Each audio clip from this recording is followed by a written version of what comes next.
Welcome on back, everybody, to the All Aussie Rules podcast. This is episode 38. This will be our round 17 preview episode. Welcome on in. Big weekend of football coming up. We're flying through the season. Some massive games for a lot of teams this week. Some very important games. So we'll jump right into that in a minute. Before we do that, don't forget to like, comment, subscribe, whether you're watching this on YouTube or Spotify. Don't forget to like, comment, and let me know your thoughts on the football this week. And also, don't forget to follow all the social medias. We've got Facebook, Instagram, we've got Twitter/X, and don't forget we also have TikTok. Plenty of content over on all of those avenues, so go check it all out. Without any further ado, we'll jump straight into the first game of the weekend. There's 9 games this weekend, so let's jump straight into them. Friday night footy is an absolute blockbuster. We have Collingwood, Essendon, MCG, Friday night footy. This is as big as it gets, really. Massive game. The ins and outs have just been released, so we'll run through them first. For Collingwood, Charlie Dean, Lockie Schultz and Ned Long are all in. Ned Long playing his first game for Collingwood after getting picked up in the mid-season draft. Out goes McQuarrie and Noble injured, and Lockie Sullivan is omitted. For the Bombers, 3 ins. They've got Dylan Shield, Jake Kelly and Nate Caddy all coming in. Out going Heppel and Goldstein, both managed. And Jai Menzie has been omitted. Big milestone game for Andy McGrath. This will be his 150th AFL match. So congratulations and good luck to him. Big game. Essendon sitting 4th, Collingwood 6th. Both sitting up towards the top of the ladder. Neither of them are in the best form of their season. Bombers obviously 2-3 over the last 5 games. Coming off a rough loss against Geelong last week. Up there with their worst performances of the year, really. Maybe not quite as bad as the Port Adelaide loss, but still wasn't one of their better games. Collingwood, meanwhile, they had 2 wins, 2 losses and a draw over their last 5. Obviously, their last week was their first game back after the bye, and they certainly didn't show up too great against the Gold Coast and went down by 11 points. Looking at this game, Collingwood are currently, at time of recording, about 10-point favourites in this. It should be a close game. It could go either way based on what I think, but we'll see what happens there. Obviously, they met earlier this year on Anzac Day. It was a drawn match. An absolute cracker. Essendon got out to an early lead. Collingwood fought back. Both teams had their chances and ended up in a draw. If you look at the stats, Essendon probably looked like they dominated the game. They won disposals by 79. They got 2 extra inside 50s, 17 extra clearances. Collingwood did have more shots on the day, but in the end, both teams probably had their chances, and it ended up going the way of neither of them. So obviously that was a draw. Last year they played twice. Collingwood won both of those, and then in 2022 they also played twice, as they do pretty much every year. Collingwood won both of them. So you have to go back to 2021 for Essendon's last win over Collingwood, in which year they won both of their meetings. That was the year that Essendon played finals and Collingwood didn't in 2021. So that's that's where that stands.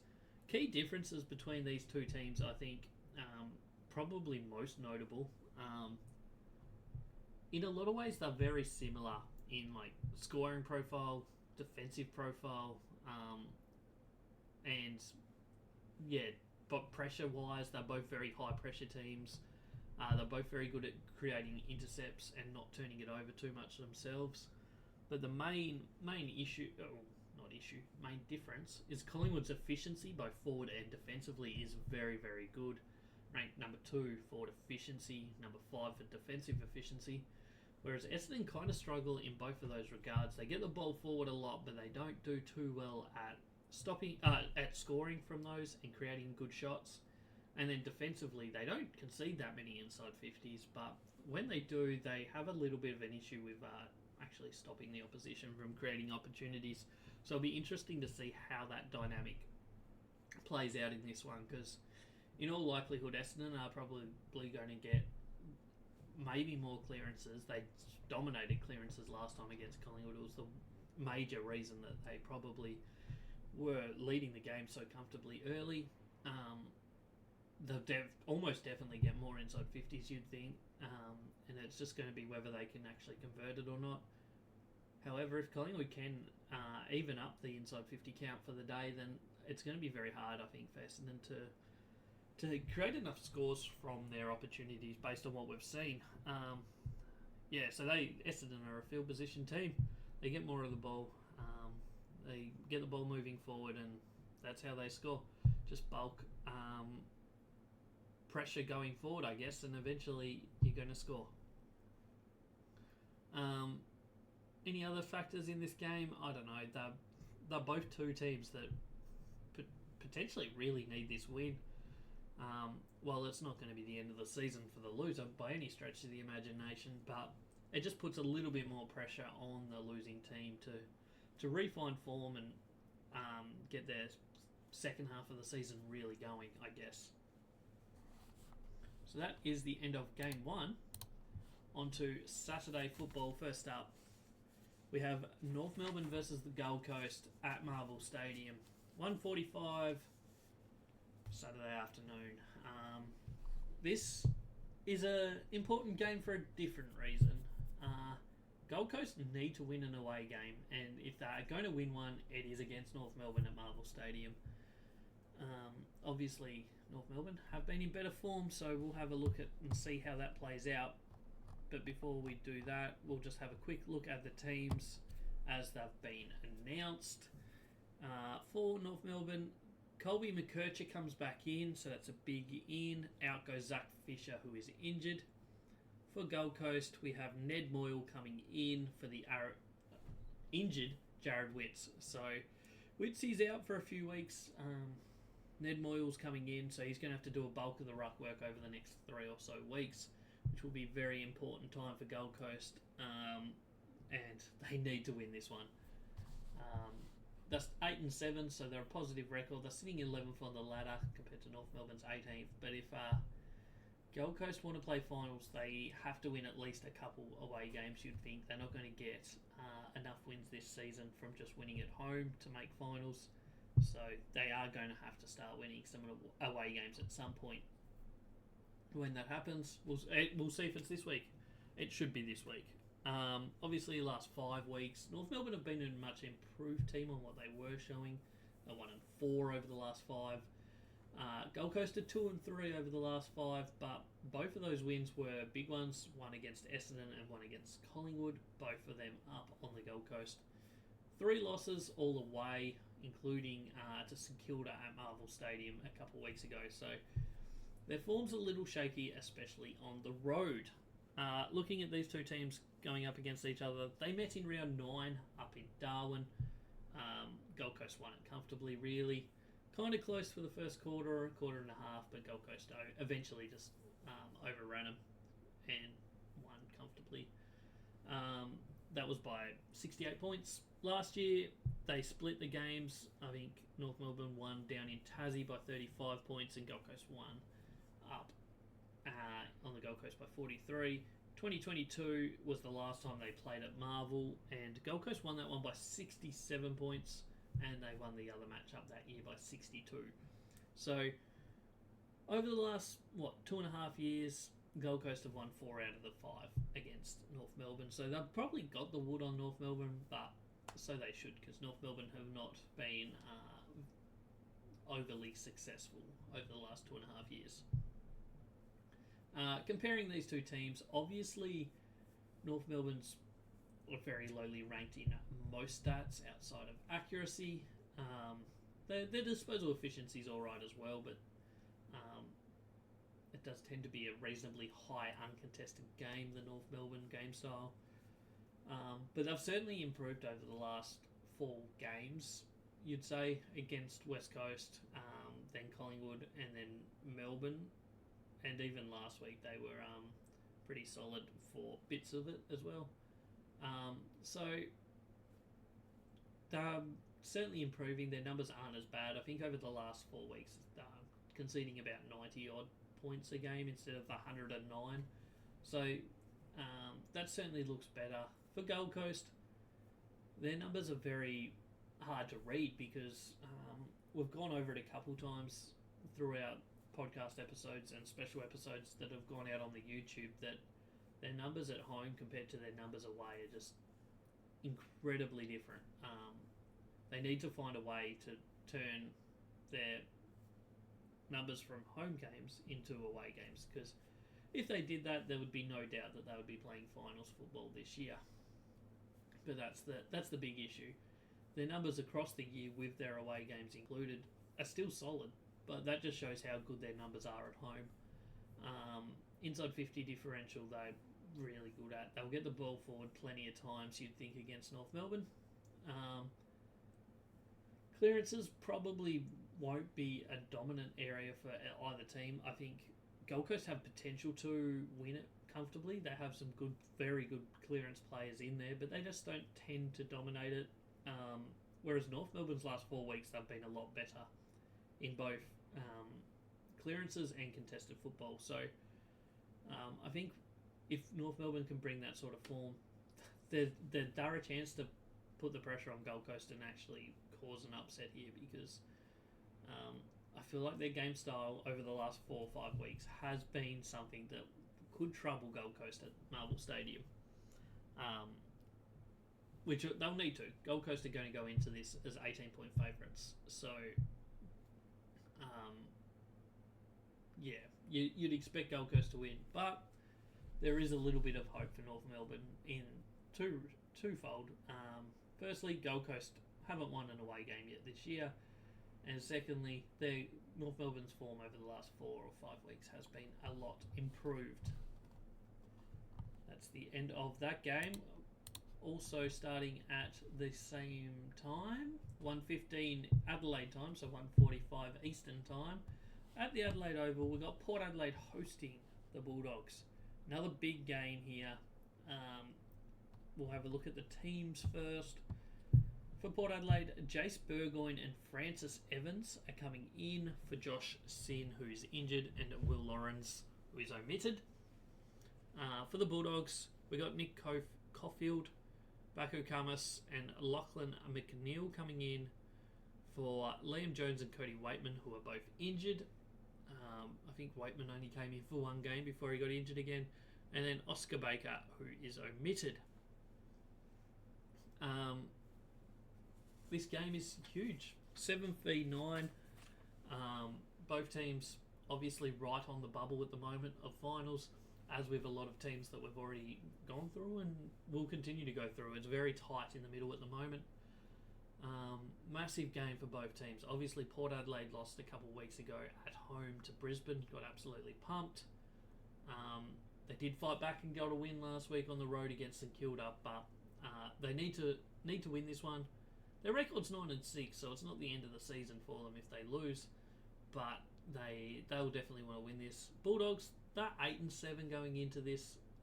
Obviously, a game behind Port Adelaide, but their percentage is good. They've shown some good characteristics for most of the season. They've just had a few bad games that have just cost them a couple wins, really. So they sit 9th, and an away win against Port Adelaide would be pretty massive for them. Dogs are actually 3-point favourites in this at the moment. At time of recording, a little bit surprising that they're favourites in this, but I don't know. We'll see how it plays, I guess. But it'll be a very interesting game that will be very important for both teams.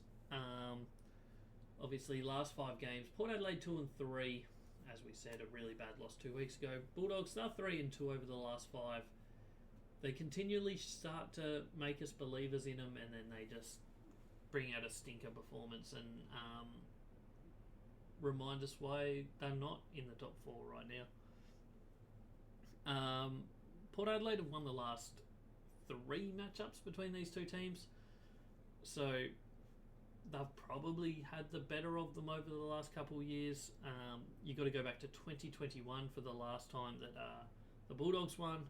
was at the Adelaide Oval that day, but 2021 is now 3 years ago, so nothing too recent for the Doggies in that regard. Looking at the differences between the two teams, numbers-wise, Bulldogs probably look the better team. They score really well. Overall, they defend well on a numbers basis. Little bit inflated because they tend to absolutely demolish teams, some teams at least.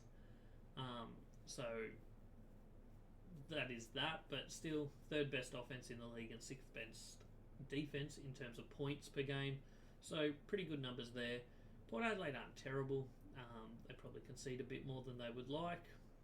Also maybe don't score as much always, but that's okay. They're let down majorly by their accuracy. They're the 17th best shot at goal in the AFL, which is not great. And probably costs them a bit because their ability to create shots from forward 50 entries is really, really good. And they get the ball forward plenty. So they're good at creating chances. They just lack the ability to kick the goals when they do get forward and have shots at goal. Are they creating tough chances? Maybe. But they're creating chances nonetheless. And that's probably their major issue at the moment. I think it's 4 weeks in a row that they've kicked more behinds than goals. You can't be doing that if you want to be winning games of football every week, really. Both teams really good at the clearance game. Both teams very good at the inside 50 count. Both teams good disposal efficiency. Neither team great at contested football, which is a little surprising with the Bulldogs side of things. And that also kind of for Port Adelaide, because Port Adelaide are a really good tackling team, but they don't tend to win too many contested football, or at least compared to their opposition. Uncontested football is where Bulldogs tend to dominate games.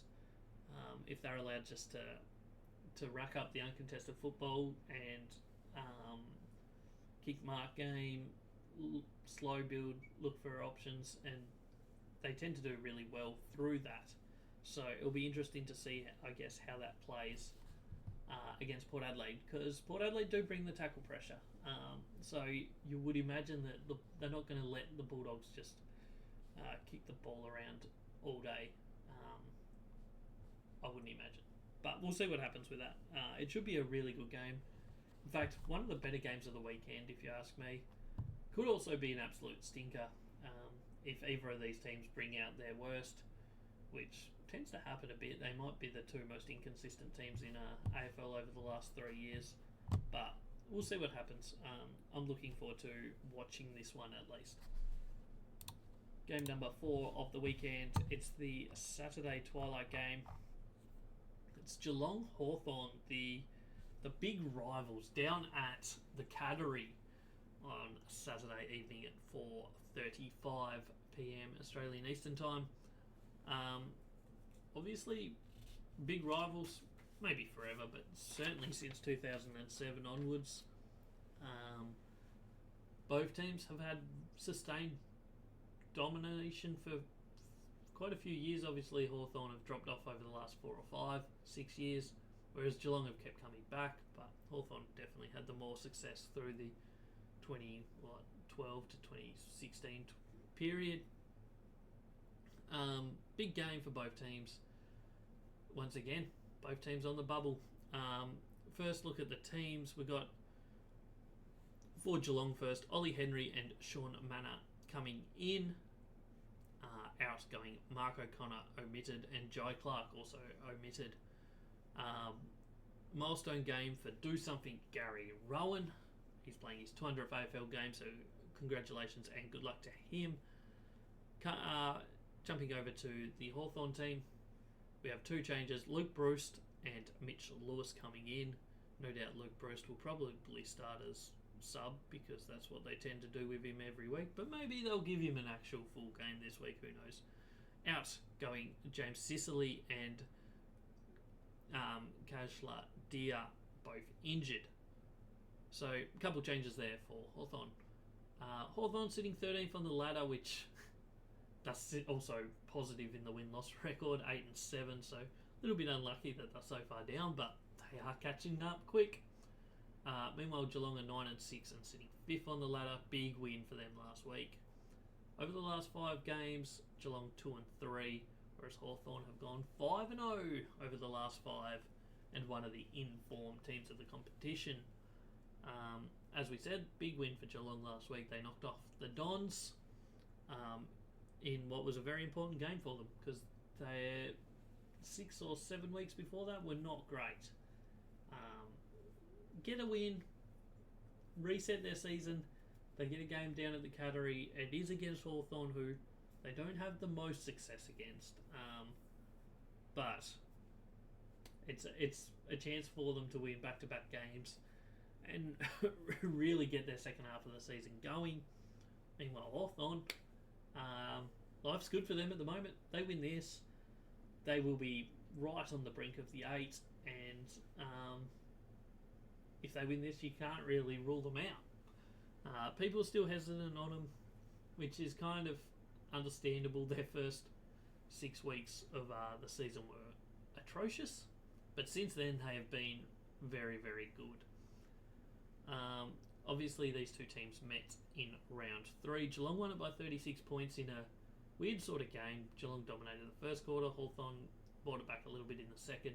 Geelong dominated the third quarter. Hawthorn brought it back a little bit in the fourth. Overall, Geelong was a much better team on the day, but both teams were playing a lot different at that point. Geelong won their first 7 games, looked invincible. Hawthorn lost their first 6 games and looked like they would never win a game of AFL football ever again. So things have changed a lot since then because now they're basically meeting in the middle. What that means for this game, I don't know. If Hawthorn got within 6 goals of Geelong when they were playing terrible football, maybe they can beat them when they're playing much better football. This will be a tough game. It's at the Cattery, but the Cats have lost there a couple times this year already. We'll see how it plays out. Those numbers on the screen for Hawthorn, maybe for both teams, are a little misleading because, as I said, Hawthorn's football has improved a lot over the last 8 games. 7 and 1 or something in that 8-week period.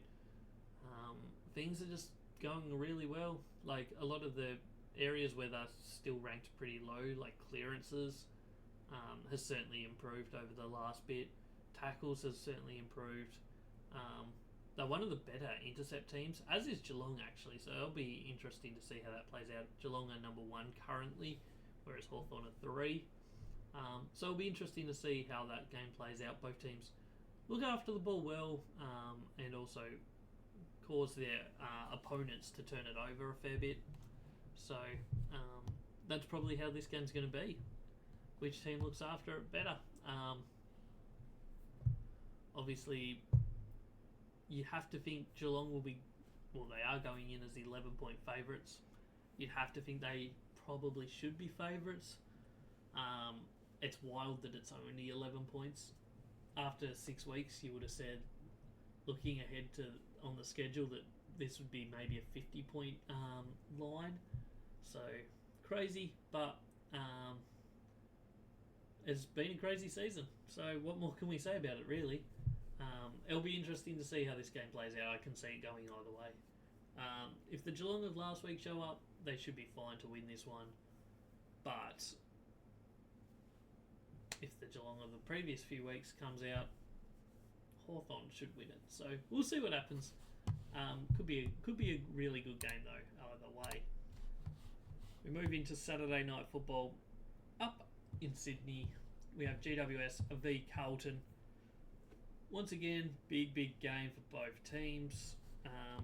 Looking at the selection table, for GWS we have Cadman, Peatling and Darcy Jones coming in. I really like the in of Peatling there. Out going Callum Brown omitted. His season has been interesting. He started absolutely at the highest of highs. He's struggled to reach anywhere near that recently. He's been omitted, so hopefully he can recapture his form in the VFL. Josh Kelly is out injured, and Max Grueski is also omitted. For Carlton, Tom De Koning comes back in after missing last week, as does Matt Cottrell. Going out is Pitane and George Hewitt, who have both been omitted.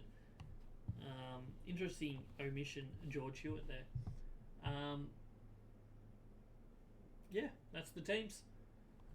Carlton obviously sitting second on the ladder. Life is great for the Blues right now.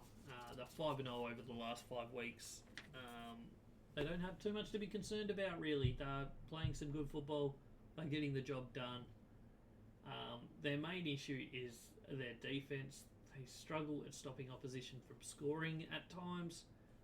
It doesn't hurt them too much because their offence is very, very good. It does concern me whether that sort of football will hold up in finals time, but we'll wait and see. They're certainly playing very good at the moment. GWS, they're sitting 10th on the ladder. They're 2-3 over the last 5 weeks. They need this win more than almost any of the teams that are around them at the moment. Their season has really dropped off. Their start to the year was really good. They haven't looked great over the last 8 weeks though, so they need to find a way to bounce back and show a little bit more, in my opinion. Blues will be going into this about 6-point favourites, as they probably should be. They're 5-0 over the last 5 weeks. They're 11-4 on the season, and they're comfortably second on the ladder, 3 games ahead of GWS currently. They met in round 6 down at Marvel Stadium. It was an interesting game, this one. GWS got out to a good start. I think they were leading halfway through the second quarter, and I think I might have even tweeted that day that I thought GWS were looking really, really good. But from that point on, and almost since then, they have not looked good. So maybe I jinxed them that day, who knows. Carlton fought back and ended up winning by 19 points and certainly looked the better team on the day. Carlton won clearances by 16 and contested football by 34 that day. So major areas that were won by the Blues. Clearances, you kind of expect it from Carlton. They're probably the better clearance team out of these two. But contested football, both teams are really good. Carlton number 1. GWS are ranked 5 in the AFL. So for Carlton to beat them by 34 that day was a massive, massive win for them. GWS will certainly be looking to try and get that a lot closer to level, or if not win it this week, if they want to win this match. Looking elsewhere in this match, I don't know if there's anything too exciting other than the fact that you can score against Carlton. You just got to also understand that they will score heavily against you as well. They've had a couple high-scoring losses, Carlton, this year, and it's not that surprising because it's kind of the football they play. But do they go up there and win this? You'd have to say on current form that they should. That does not mean they will. There is one more game on Saturday. I was about to say that's the end of Saturday football, but it is not at all, because we head over to the west. We got Fremantle hosting Richmond. This will be at 8:10 Australian Eastern Time, so 6:10 Western Time, at Optus Stadium. I'd like to say it's a big game, but I mean it's important for Fremantle. But they should win. Let's be honest. The teams for this match: for Fremantle, Brennan Cox and Michael Walters coming in. Going out is Hugh Davies omitted and Brandon Walker is injured. For Richmond, Noah Cumberland coming in. Dustin Martin says managed, but he's definitely out injured after being subbed off with a back injury on last weekend. Fremantle sitting 3rd on the ladder, Richmond 17th on the ladder. Home game for Fremantle. Probably says all you need to know about it. Dockers, 44-point favourites. Almost unders, I would say. Last 5 games, Fremantle are 3 wins, a loss and a draw. Richmond are 1 win and 4 losses. Fremantle have had a very interesting season. They obviously, the week before the bye, dominated against Melbourne in what is probably, up until last week at least, definitely their best game of the year. debatable whether last week was better or not. But then the week after the bye, they got smacked by the Doggies at Marvel. But then last week, they went and played Sydney in Sydney and got the win against the top team who hadn't lost in 10 weeks. So they're showing some really good signs. I still have them in my top 4 for the end of the season. Obviously, I had them last week and then they went and won against Sydney in Sydney. So, but the loss against Bulldogs at Marvel doesn't bother me. They're not going to have to play Bulldogs at Marvel in a final, so if they can get into the top 4, potentially a home final in that week 1, and then a home prelim, they could go straight through to a granny. It's as simple as that for them. That's what they need to focus on, getting enough wins to finish top 2. Richmond, their season's done, let's be honest. Has been for a while. It's about blooding young players and trying to develop a game plan that going forward can show something. They're not terrible in games, but they're not good enough to beat Freo in Freo, I wouldn't imagine, especially because they have been to Optus Stadium this year already to play the Eagles and they lost by 35 points. So I don't have too high hopes for the Richmond Tigers this weekend. We head on to Sunday football. First up, we have the Melbourne Demons playing the Eagles. This will be at the MCG at 1:10 Australian Eastern Time. What to say about this game other than, I don't know, Melbourne can kind of resurrect their season a little bit here. West Coast, they're just playing for pride, but after last week they need to show more. There's no doubt about that. Looking at the teams for this week, obviously it's a Sunday game, so we've only got extended benches at the moment, but so far for Melbourne, Melksham, Christian Salem, Bailey Laurie, Jake Bowie and Tom Fullerton all coming in. Going out is Harrison Petty injured and Kynan Brown omitted, who has played 2 games and a total of about 8 minutes as the starting sub both times.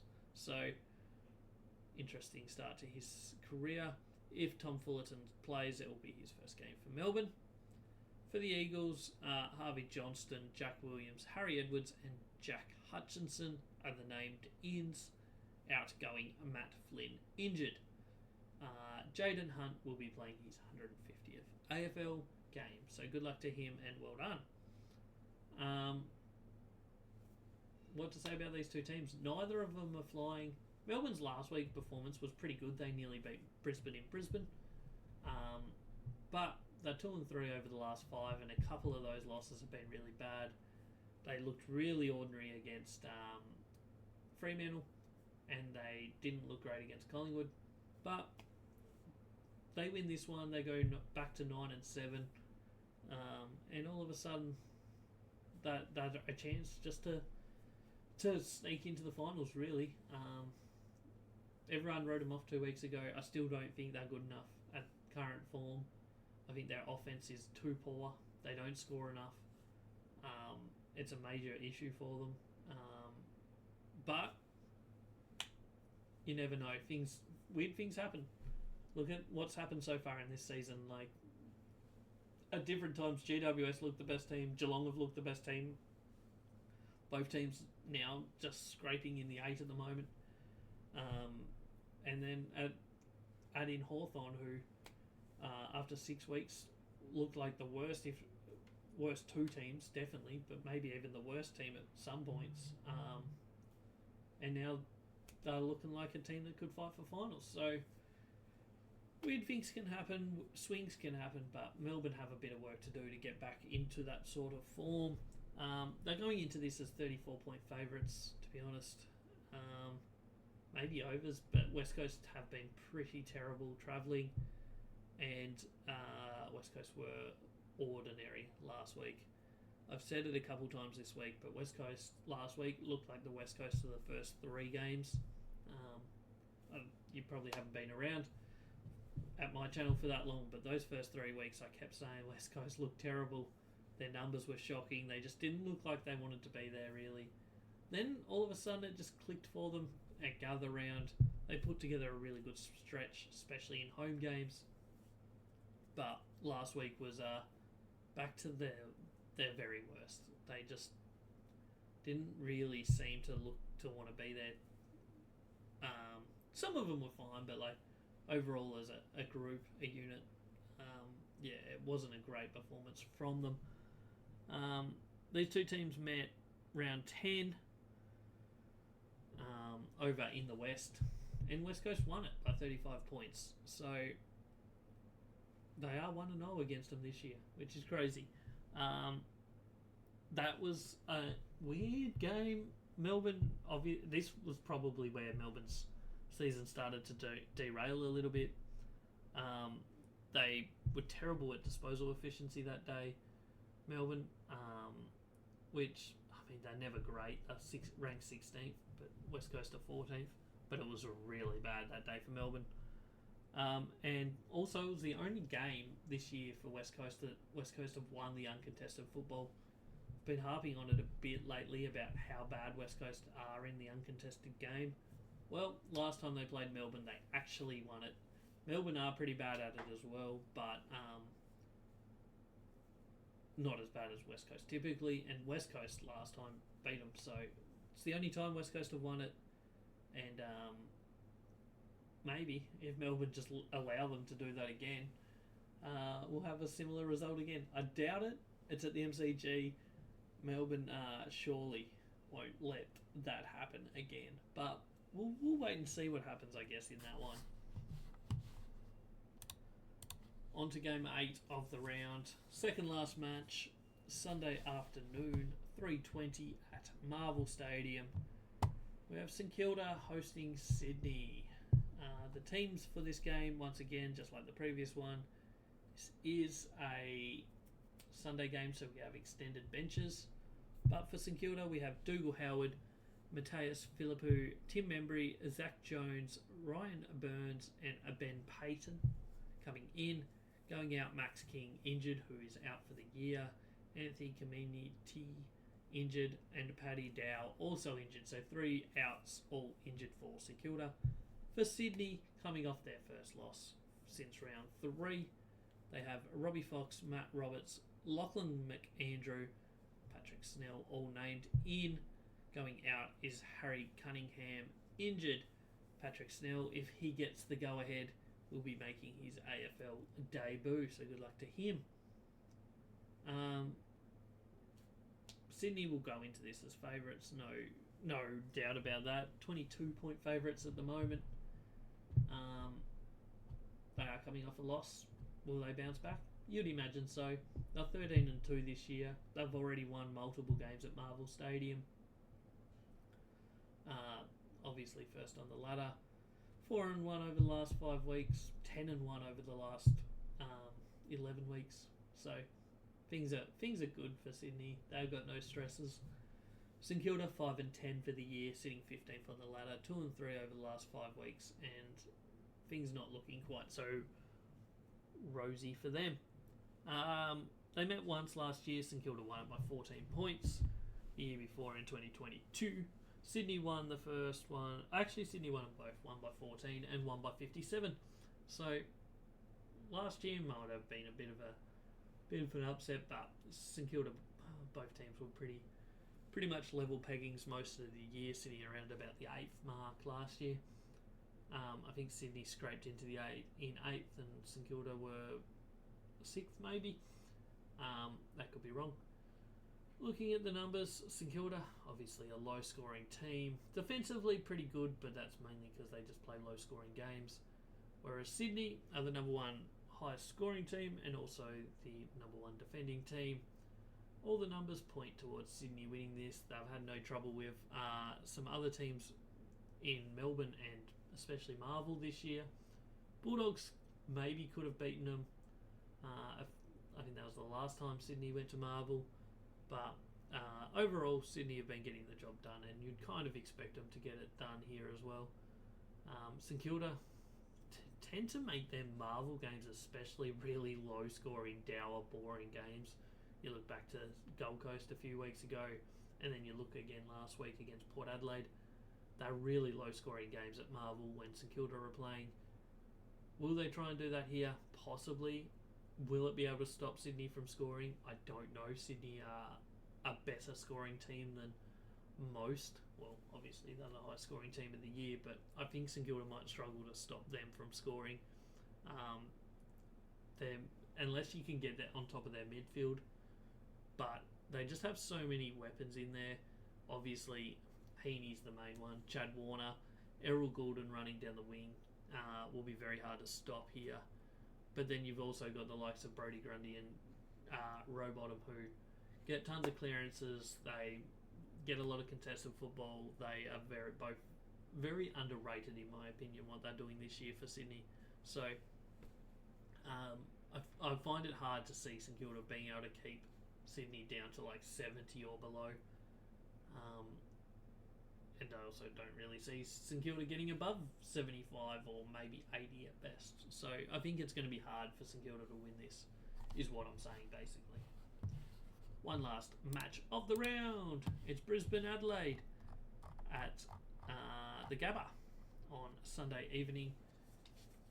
The second match of the round that is a rematch of a draw from earlier this year. Obviously the Collingwood Essendon one was, and Brisbane Adelaide also is. They last met in round 9, which was a draw. Pretty much this whole last matchup between these two teams played out while I was sitting on the tarmac on a broken down plane. I was there for 3 hours and pretty much missed this whole match. Obviously rewatched it.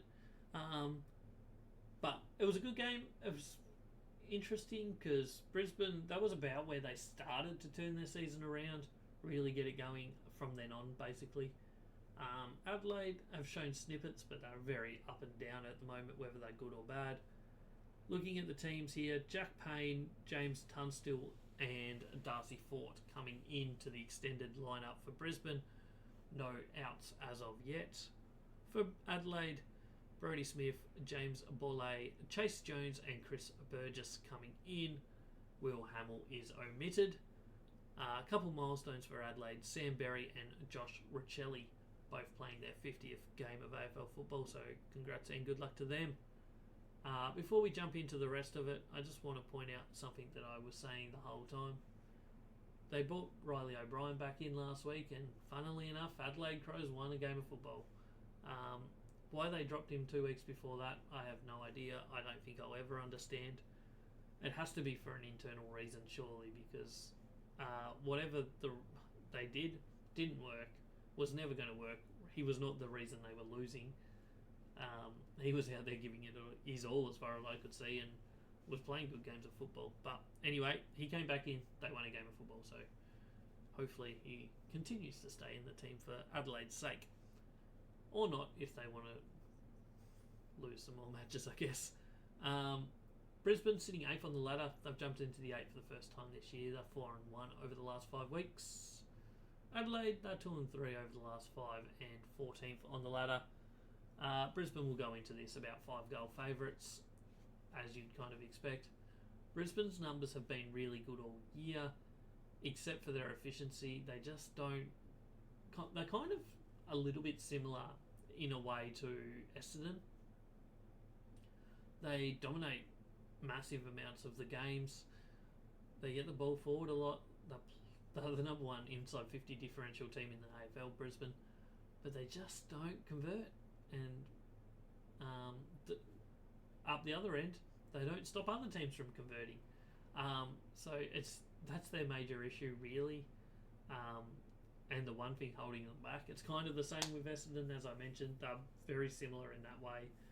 They actually kind of have very similar stat lines across the board outside of the tackling. Essendon are a better pressure and tackling team and slightly better turnover team, but Brisbane, dominate contested footy, dominate uncontested footy. They're solid, very solid in clearances, especially stoppage clearances. They have no issues with disposal efficiency. They dominate inside 50s. But their major issue, certainly when they're losing, is their efficiency. sometimes they show a bit better in that regard and they score well. So that will be their main thoughts, especially in the forward line, is how do they start converting a bit better, but they also kind of need to find a way for their defence to stop conceding as many shots from as little entries as they concede. Whether that's because teams get out the back, it is probably slightly due to that, but at the same time, if you're not converting it in the forward line, it probably helps the other end as well. If you start converting it in the forward line, doesn't allow the other team to bounce you back to the other end. So maybe that's all they need to do, is work out a way to convert more often, I guess. Start scoring more, and maybe they'll stop conceding as many easy ones, I guess. Adelaide side of things, their season's been a little bit up and down. They've shown some good signs. They won the showdown against Port Adelaide. They got a good win last week, I believe, didn't they? My mind is completely fried. I can't even think, but yes, they did. But then a couple of weeks ago, they lost to Richmond at Adelaide Oval. What does that tell us? I don't know. But it tells me that Brisbane should win this on form, on ability, on most things. Brisbane should be winning this. Brisbane weren't great last week against Melbourne at the Gabba, so I'm not hugely confident based on that performance, but I think Brisbane are the better team, so I'll be predicting that they get the win in this one. Final thing to look at for this episode is my tips, but before we do, one more plug of everything. Don't forget to like, comment, subscribe. All the interactions help, so whether you're on YouTube, whether you're on Spotify, make sure you hit that like button, subscribe, and tell your friends. Also comment as well, and also check out all the social medias. But let's jump now into my tips for the weekend. As you can see, we're 87 of 135 for the year, which has us at 64.44%, which is not great. It's been a tough year for me, I'm not going to lie, but hopefully we can turn it around this week. First up, we've got Collingwood-Essendon. Collingwood by a point in another thriller. Could be another draw. Either team could win this by 5 goals. It could end up... anything could happen in this one, to be honest. Who knows? But I'm going Collingwood by a point. There'll be times where Essendon absolutely dominate this game. It'll be whether Collingwood can stay in it in those points, or if they just fall apart, I guess. Gold Coast to beat North Melbourne by 28 points. Bulldogs to win at Adelaide Oval by 8 points over Port Adelaide. Hawthorn in upset of the round to beat Geelong by 19 points. I'm not hugely confident on that, but also another upset here, GWS by 6. I still think Carlton, I don't know why I've tipped GWS there, but obviously there's a reason. I've gone with it, so let's trust it. GWS by 6 points. Fremantle to beat Richmond by 42 points in a comfortable victory over in the West. Melbourne to beat West Coast by 18, probably not as much as perhaps you'd expect them to win by. Sydney to comfortably take care of St Kilda by 25 points, and Brisbane to beat Adelaide by 27. Pardon me, I am yawning my head off for some reason. Anyway, that is everything. Round 17 in the AFL. As always, don't forget to like, comment, subscribe. There's plenty of content coming out every week on YouTube, on all the social medias. So the podcast goes live twice a week, Mondays and Fridays on YouTube and Spotify.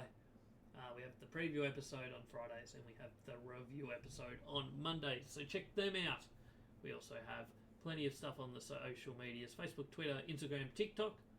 Game by game reviews on TikTok every weekend, and also some bonus videos coming out on YouTube. There's a ladder predictor that I did last week.